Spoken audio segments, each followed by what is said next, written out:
Hey, welcome back. Thanks for tuning in. Today I'm going to show you how to create this cute little grape cluster using a balloon distortion technique to create the leaves, and then we'll use some twisting to create these grapes out of it. You can make these as big or as small as you want to and put as many leaves on it as you want, put them wherever you want to. Before I get into it, one quick thing, if you don't already know, please find me over on Facebook and that group, the Balloon Hub Hot Deals and Cool Designs. That's a group where I post, where I'm constantly looking for deals, and I post the deals that I find and all of the things that we use every day for our balloon business. So supplies, equipment, all the things that we're just always using. If there's a deal to be found, I am looking for it and I am posting it there for you to take advantage of. So if that sounds good to you, I will have the Facebook group linked below. All right, let's get into it. Okay, so to make the leaf, I am going to use a Prima 11-inch balloon, and I have found so far that I like Tough Tech's the best for this for distortion, and Prima I'm gonna say is second best. I'm not really a fan of how Sempertex or Decamix handles distortion. I don't know, they just don't allow me to do what I want to do with them. I don't know how to explain it. I also am not sure if I've tried Calizon. I feel like I have, and I also don't like that quite as well. So anyway, I'm going to be using a Prima balloon, and I have this ready so I can show you what I'm going to be doing, because I'm going to do my best to explain it. But once I get the 260 inside the balloon, the first thing, this is what it looks like just, you know, inside the balloon. The first thing that I'm going to be focusing on is I'm going to use my hands to create this shape. So we're creating kind of like this diamond type shape, but not this kind of diamond. Like I'm going to squish them in like this. And then I'm then, after I do that, so this is like 2D, right? Like there's no depth to it, which you could stop there and I'll show you what that looks like. But then the next thing I'm going to do after that is then work on getting the arms of the leaf up, pointing up like this, and then also forward like that.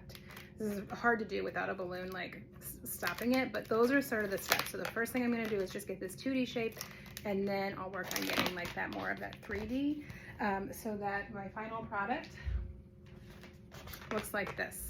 So you can see I've gotten those arms forward, but then also they're forward, but then also I've got this sort of the top is sitting back a bit, and then the arms are, you can see it better in the back. The arms are sort of pointing up rather than straight out. So hopefully that makes sense. I'll show you how I do it. First thing you need to do always when doing distortion is to stretch your outer balloon at least a couple of times. I think that is key to making the balloon do what you want it to do.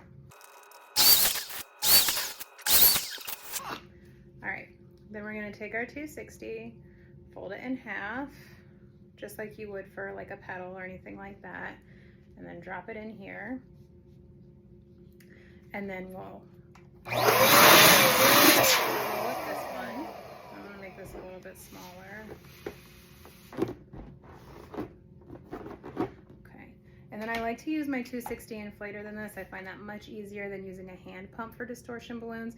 You just need to make sure that you're placing the nozzle of the 260 nice and evenly on top of the nozzle, rather than doing any, don't get it twisted, or else it's harder to inflate. But as long as you put it on nice and straight, it works really well.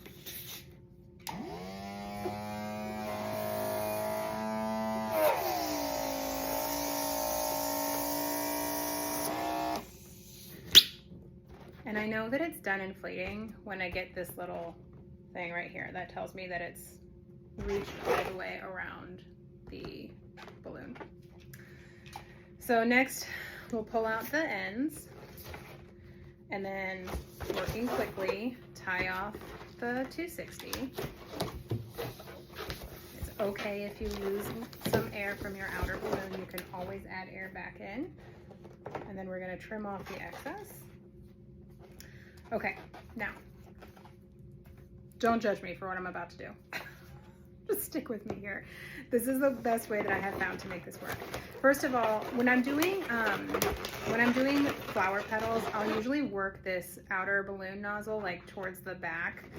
Here's the bottom where my 260 is tied, and I'll work this nozzle on one side or the other. I find that that somehow makes the leaf harder. So I'm not gonna do that step when I'm making the leaf. What I'm gonna do is I'm gonna place this at the edge of my working surface here and actually use my body to like release and like slowly release the air from this balloon, so that I have two of my hands free to create that shape, because I can't do it with one hand. So I'm putting the nozzle down here and like pushing my body against it. And then I've got both of my hands free, so that again, I'm starting by making this shape. And then with both hands, just kind of work this into that diamond shape.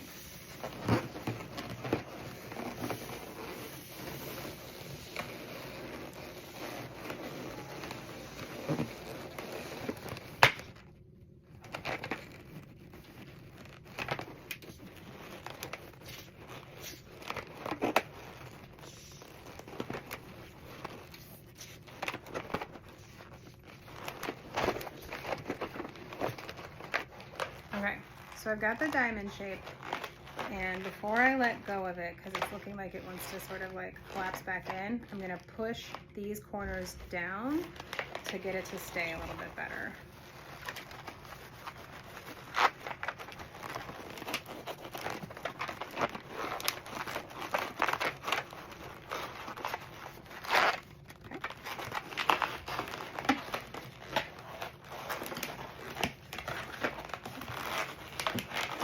And then you can keep going and just sort of like gently manipulate. If you want to blow it back up again and like kind of start over, you can do that. See, this one is doing what I want, this one is not. So I'm going to keep going until I get to do what I want.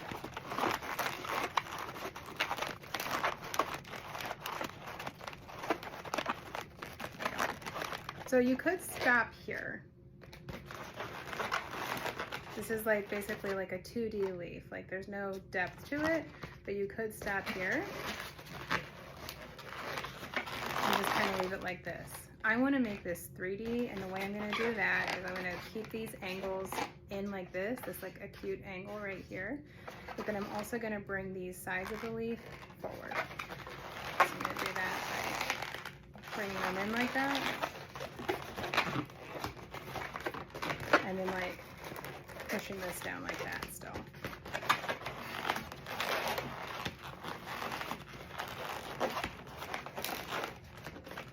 So now I've got more of a 3D shape, which I like as far as the look of the leaf. And then the last step, which is not 100% even a little bit necessary, but it's just like a little extra, is you can use a pump. So this is just like a little air pump that I've had around for a while. We bought it for like travel, blow up stuff or whatever, but it has an end that blows and then another end that like sucks in air. And I attach the end because of this shape, you can't make this outer balloon 100% air free unless you suck out the rest, which I've seen people do with straws. I'm like, oh. So I use this and just hook it up, and you can watch it like as the air goes down.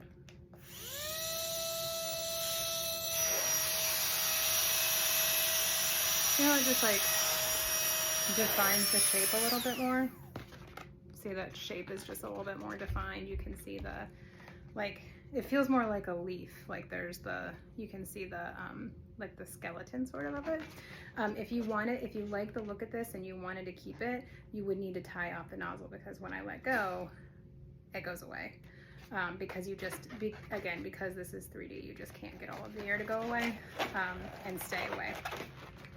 So anyway, that is my leaf. Here's my little grape cluster. I put that in there, and you could put that into an arch or a column or whatever you wanted to do. So I hope this helps. Let me know what questions you have, if there are some other shapes that you'd like to see. Somebody asked me to do this. I had never done it before, so I took some time to like figure it out and then posting this video. So if you have something else you'd like to see, even if I haven't done it before, I will do what I can do to figure it out. And if I do, I will post it and let you know how I did it. So let me know what you think, questions, all the things. Thanks for watching, and happy ballooning.